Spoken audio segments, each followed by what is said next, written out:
Hi friends, எல்லோரும் எப்படி இருக்கீங்க? நல்லா இருக்கீங்களா? இன்றைக்கி வந்து நம்ம கேழ்வரகு ரவா தோசை தான் செய்ய போகிறோம்.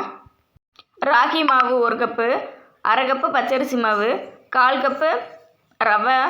இதை நல்லா கலந்து விட்டுட்டு தண்ணி ஊற்றி வச்சுக்கலாம். தண்ணி ஊற்றி ஒரு 10 நிமிஷம் நம்ம வந்து ஊற வச்சுக்கலாம். இப்போ 10 நிமிஷம் வந்து ஊறிடுச்சு. தண்ணி வந்து கொஞ்சம் இழுத்துருக்கும், அந்த ரவை வந்து கொஞ்சம் ஊறி இருக்கும். இதோட வந்து வெங்காயம், துருவின கேரட்டு, பச்சை மிளகா, கொத்தமல்லி இலை, ஸ்லைஸ் பண்ணி வச்ச வெள்ளைப்பூண்டு எல்லாமே ஒன்றா கலந்துக்கலாம். இதோட கொஞ்சோண்டு ஜீரகம் சேர்த்துக்கலாம்.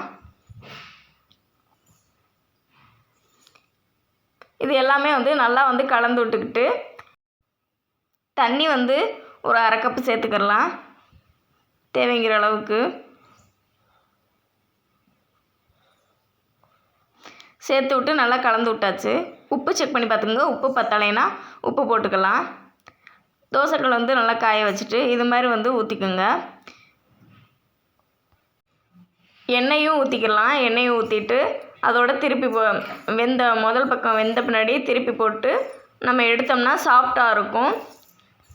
கிறிஸ்பியாக வேணும்னா நம்ம திருப்பி போடாமல் நல்லா முன்னாடி வந்து நல்லா வேக வச்சு அதை அப்படியே மடித்து எடுத்து கொடுத்துக்கலாம்.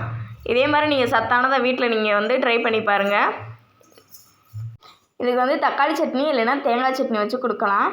இந்த ரெசிபி உங்களுக்கு பிடிச்சிருக்கும்னு நம்புகிறேன். உங்களுடைய ஃப்ரெண்ட்ஸ் ஆர் ஃபேமிலிக்கு ஷேர் பண்ணி விடுங்க. லைக் பண்ணுங்கள், சப்போர்ட் பண்ணுங்கள். தேங்க்யூ.